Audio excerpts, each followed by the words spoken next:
Well, thank you, and let's just get right to it.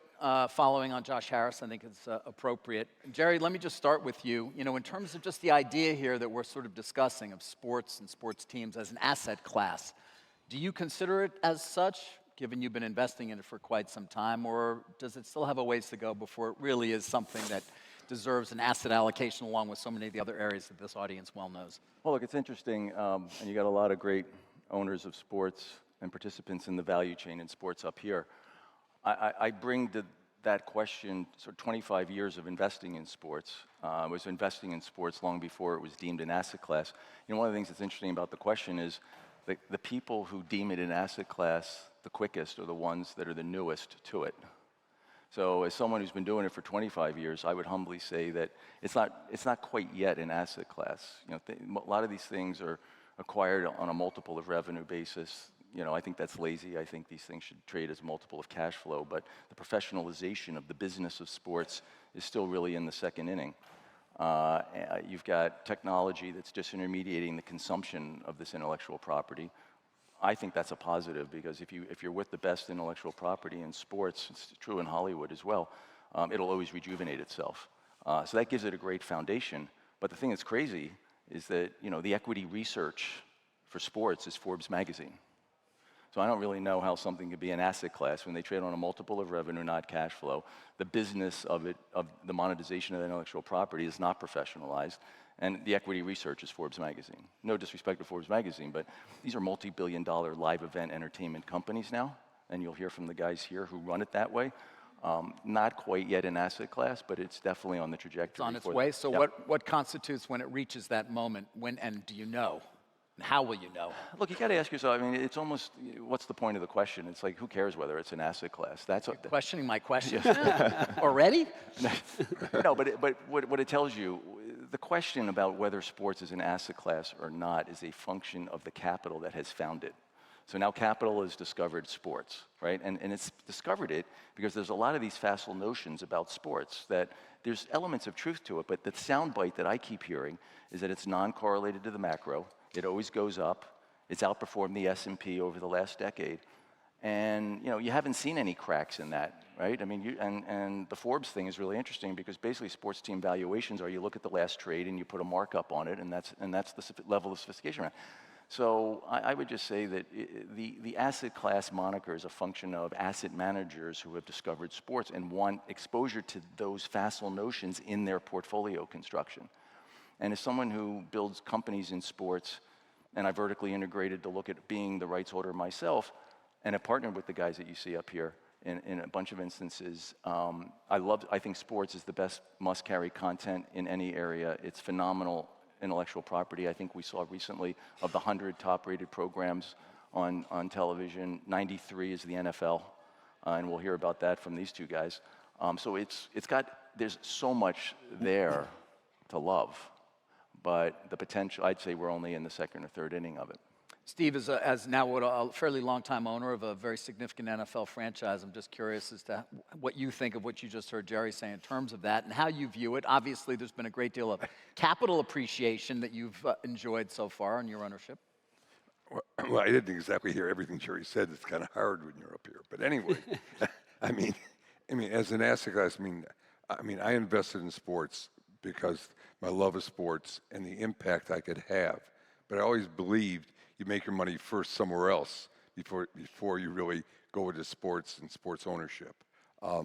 And the idea of the impact you can have on a community is incredible, and also how you can really grow something, diversify it, and get involved in other aspects of it. Being a real estate developer, I look to do impactful projects. And using sports as part of that is certainly, it opens the doors a lot faster, let me tell you, owning an NFL franchise, So it was great, but I'm glad I started somewhere else first. But how do you view the asset now? I mean, you've owned it for how many years? 12 years. Do you think about potentially monetizing at some point, or at least partial and/or total? Well, I'm looking at it now to kind of monetize a portion of it. I was lucky I bought the whole team, and I don't have real partners in it. and to bring partners in now. I never dreamt we'd be so fast at the valuations that are out there today. And today it's all about media rights, which increase the valuations. And in the NFL, thankfully, all teams are profitable, which is not true in most of the sports today. And so it really it encourages you, one, because of the popularity. I mean, you enter sports though because you want to win. The community wants an owner who wants to win and will spend the resources to bring that. And at the same time, it allows you to grow the community and I'm looking at Larry here and a player and dealing with the players and offering them the opportunities when their careers are over. They're phenomenal athletes, but they're also phenomenal people. Sam, we heard Josh Harris say he paid, I think it was 60 times EBITDA for the Commanders. I mean, are those kinds of numbers something that you should grow accustomed to? Well, we certainly hope so. I would say Larry and I are shaking our heads because we missed the memo that you should do something else, make your money elsewhere, and then get into sports. But I completely agree with Mr. Ross. He's spot on. We started in sports. I did not start as an investor. It's been incredible to partner with RedBird Capital over the last couple of years. It's really supersized our appetite for growth and expansion. We started in Boston, just as Steve said, in 2002 with a goal of bringing World Series championships to Fenway Park and the Boston Red Sox. We wanted to preserve, protect, enhance, and save Fenway Park, and we wanted to be incredibly active in the community. As we started to have some success in Boston, also, as Steve said, that led us to think about new and different businesses that we could get involved with. We got into NASCAR. We got into English soccer. We got into the National Hockey League with the Pittsburgh Penguins, media, real estate. We fundamentally believe that sports is the one vehicle that can truly bring communities together. It can bring the world together in ways that nothing else can. So we're obviously talking our own book here, but we are incredibly passionate about the value of sports content. We think it's early days. I mean, Gerry's one of the few who's been investing in sports for a couple of decades, but we've seen an influx of institutional capital into our business, and it's going faster and faster. So it's been a really interesting time, but we are very bullish and very optimistic about the future, just given how important sports is in this very complicated and challenging world. It's the one thing that really brings people together. How do you view it, though, from an economic perspective? I mean, right now, I think there are some, I don't know if there are Red Sox fans out there, but Red Sox Nation, to a certain extent, seems a bit unhappy with the roster you're going into opening day with, for example. That is a fair statement at this moment you. in time. Yes, there is.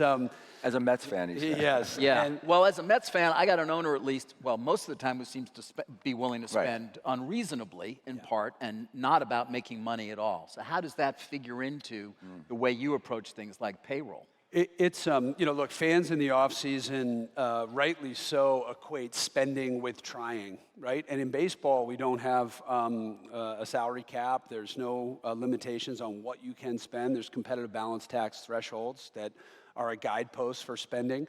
But we've had a great 2 decades of winning championships, and that's, again, as these guys have said, you have to be in professional sports to win, whether it's with the Red Sox in Boston, Liverpool in England, Pittsburgh Penguins. If you're not dedicating resources to that product on the field, on the pitch, on the ice, you should be in a different business. When you have 2 difficult seasons, thank you for pointing that out. We finished last in the American League East in Boston the last 2 years. The nation gets restless quickly, and we're hearing about it. And I guess I'm the eternal optimist. What that tells me is people are incredibly passionate. They care about their teams and their sports more than anything else in their lives. So we do have a restless nation, and we're anxious to get the season started so we can start winning some ball games. All right, there you go. Larry, let me turn to you. Obviously, an incredibly storied career in the NFL, which is by far the premier product right now. And you watched it grow, and we're part of that. 17 years. Our audience may not be as familiar with your business career, so to speak. I think you're also on the board of Dick's Sporting Goods, for example. a number of entrepreneurial efforts. Give me the perspective that you have as a player and as somebody, obviously, who also understands the business side here in terms of what you're hearing and what you're seeing in terms of the growth of these, of not just the NFL, but sports in general. Well, I think collectively between the athletes and ownership, they both made a conscientious effort to be able to really work together more closely. Like just in my 17-year career, the dialogue that I was able to have, from 20 years old when I first got in the league to 38 when I left, it was a much different relationship with ownership. It was more of a partnership in how we're going to grow this game to be the very best in the world. I still remember in 2005, it was my second year in the National Football League, and we played the first game outside of the United States in Mexico City. And now you look here, 2024, this year they're playing in Brazil. They played in Germany last year, going to Spain in 2026, and continues to try to globalize the game of football. So I think the relationship between players and owners has definitely evolved, and I think that's a really healthy place for the game to be. Yeah. Has it evolved enough, though? Are the players being fairly compensated for the risks that they take and for the length of their careers, which is far shorter on average than the 17 years you played? I think guys are compensated well. It's not the same as NBA or Major League Baseball, but I also believe, and I wouldn't say this to any of my fellow athletes or NFL athletes, is that I think what makes the NFL unique is that contracts are not guaranteed. I knew as a player, I had to go play on a sprained ankle or tight hamstring or a dislocated shoulder. I knew I needed to play because I was on a one-year contract. If I was guaranteed, the next 5 years at $100 million, what would be the incentive for me to go out there and continue to play? And I think, you see what differentiates the National Football League from some of the other sports is the ability for the players to understand, you are essentially on a one-year deal, and you understand that every single play that you play is going to define you and how the decision is going to be made to retain you or not. Yeah. Gerry, you talked about the professionalization that may be needed to actually become an asset class. Where are you seeing it, and where do you expect it to accelerate? Look, one of the things I've been fascinated by in sports is the monetization of the live event. And it's really hard to monetize the live event in scale to deliver the kind of returns that guys like us look for. One of the companies we created with the NFL a bunch of years ago was On Location. And what we basically did is took the best tickets in a Super Bowl around the 50-yard line, 40-yard line. We wrapped it with hospitality and entertainment, and we sold them in multi-day packages. And the first Super Bowl we were engaged in was San Francisco. It was the 50th anniversary of the Super Bowl. And I called Graydon Carter and brought the Vanity Fair Oscar party to the Super Bowl. And it was interesting because it was really the first, it was uncomfortable for both sides because, Hollywood didn't really mix with the NFL, but there was some intrigue there. And what I discovered with that is that the Vanity Fair Oscar party is only the Vanity Fair Oscar party if you have somebody with a clipboard and an earpiece and a velvet rope preventing you from getting in, right? And you can't scale a business that way. And so while it was an interesting event, it was very successful, it would only make sense as an investor if I could charge $250,000 a ticket because we were limited in the number of the people that we would be able. So, that concept is fascinating to me, which is you've got the best must-carry content, certainly on linear video and direct-to-consumer distribution. The live event itself, I thought I knew everything about sports, but I got to tell you, going to Europe and owning a European football team is a whole other galaxy. Why? First of all, it's a public-private partnership with the community and the fans. And what you realize, if you're humble enough, is that you don't really own the team, right? The fans own it. Now, if you said to Steve that he doesn't really own the Miami Dolphins, the fans own it, I think Steve would look at me and say, I don't agree with Gerry.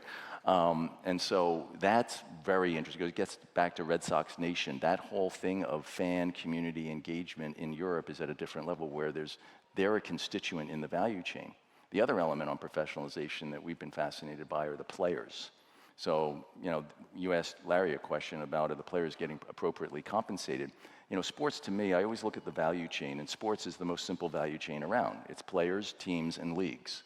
And up until recently, all the money went to this part, and none of the money went here. And what started to happen, we created a company a few years ago called One Team, where we partnered with the NFL Players Union and Major League Baseball Players Union, and we corporatized the commercial licensing revenue for the collective players and created a multi-billion-dollar company around that. That was really the first step at bringing the players to the economic table.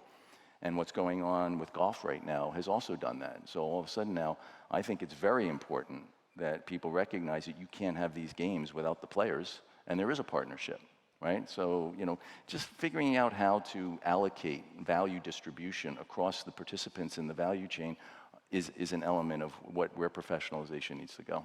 Sam, I mean, speaking of players, and this venue is very appropriate given the sponsor, of course, the PGA, you made a recent investment. Why did you do it? And what does it hold for the future of the PGA and or the potential that they will eventually figure out a deal as well with LIV?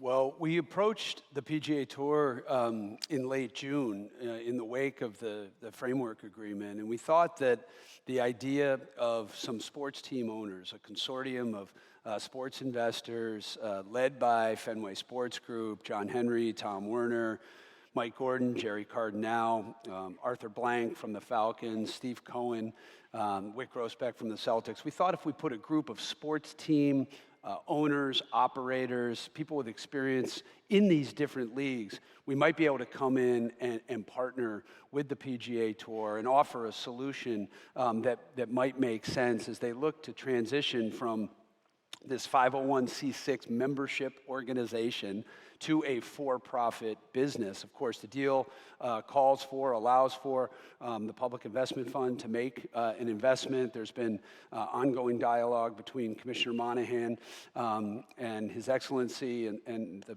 people at the PIF. So it's an exciting opportunity, we believe, where the players, for the first time, will have equity in the league. The investors will be the minority shareholder with certain rights, but the players, the golfers in PGA Tour enterprises will be the majority shareholder.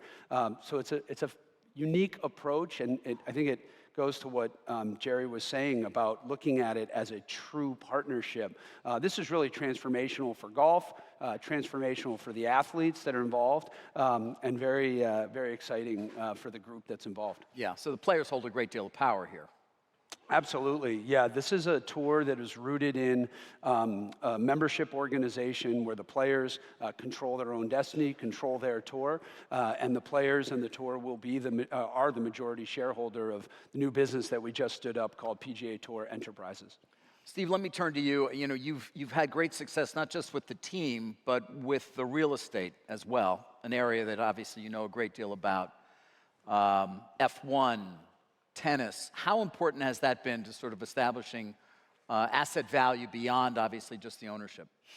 Well, I mean, I think it's more of a kind of responsibility. I mean, when you own a sports team, it's really like owning a utility. You own a responsibility to that area of which, covers the sports teams. And so, I mean, we brought the Miami Open tennis tournament because it was leaving for either Orlando or somewhere south. Because it kind of outgrew Key Biscayne. And I convinced them that we could do it at our football stadium because we had 250 acres of land. And then, building upon that, when Formula One approached us, they wanted to have a street race in Miami. And they thought we would be a good promoter, being very active in the community, but we could not get that approved in Miami. So we told them we could do it at our stadium. They looked at other cities, they came back, they said, well, show us what you can do at your stadium. And it was based on what we did with the Miami Open, we got Formula One. And it's been a huge boom to this area, that time of the year, it's the first week of May. And because, Florida was really, the number one industry is tourism. So it's something that how you can really participate, grow, and help a community, And that's, what we've done, and really participating and understanding that responsibility. At the same time, sports has opened up a lot of other areas for us where we're really involved in soccer and international soccer, bringing the top teams from UEFA to the United States, and that will continue. I think you'll see some league games coming here at some point in time, and we represent UEFA and in the United States as well as La Liga and several of the other ones. So it's really opened up doors. One leads upon the other, and you keep growing it. And I mean, sport, it's really a lot of fun. I mean, to build and be involved in it and helping the community at the same time. And Larry, let me sort of come towards our conclusion here with you. You know, a number of prominent athletes, of course, have also gone on, given their success in any number of areas, to team ownership. I wonder if you think about that at all. Well, I've actually been able to do that with the Phoenix Suns, and I purchased a pickleball team, the fastest growing sport in the country. So it's something that you think about as a player, but it has to be presented to you in a way that makes sense, and give you an opportunity to learn and be able to progress in the organization, which I was able to do with the Phoenix Suns. And so, that's something that a lot of athletes talk about, but not many get the opportunity. What does it mean to say that it presented to you, and what does that actually mean? Well, I mean, the ownerships, they don't necessarily need an athlete to come put capital into it. Like, you have to have the intrinsic value that you need to add to the business, right? Is there something that you can do that differentiates you from other people? And I think those opportunities need to be explored, but the athlete has to be proactive in building those relationships, cultivating them, and being able to learn and grow a new skill set that they'd never have had to do throughout their playing career. And Gerry, I'll just end with you sort of where we started. I mean, many people still would view the next sale in whatever sports franchise to the next incredibly wealthy guy who's just willing to, or wealthy person who's willing to pay more than the last one. Is that still going to be the case? Is there still a great deal of, let's call it, showmanship and ego involved in this? Yes, but I think at these levels of valuation, some things are going to structurally need to evolve. I think the type of capital that's allowed to own sports teams needs to evolve. I think you'll see more institutional capital continuing to come into all leagues. I know the NFL is considering that right now. And look, I think the public markets, permanent capital, is definitely going to come to sports. Now the question is, the thing that's going on in sports generally is it's a have versus have-nots kind of bifurcation. You have big markets versus small markets. You have the Premier League versus the continent of Europe. There's this increasing tension where even in college sports, college football, college basketball subsidizes the rest of the programs. So as this kind of professional capital comes into sports, again, it comes back to how's that distribution going to be allocated, and there's definitely going to continue to be, what's happening is you're having almost an increasing divergence, and what you really need to do is figure out that's not good for the ecosystem, because it's all about competition, and the competition has to be, equally distributed. So there's a subsidization element that's going to need to also be factored in. All right, we could continue the conversation for quite some time, but we're out of time. So, gentlemen, I want to thank you all. Right, good job. Thank you. Thank you.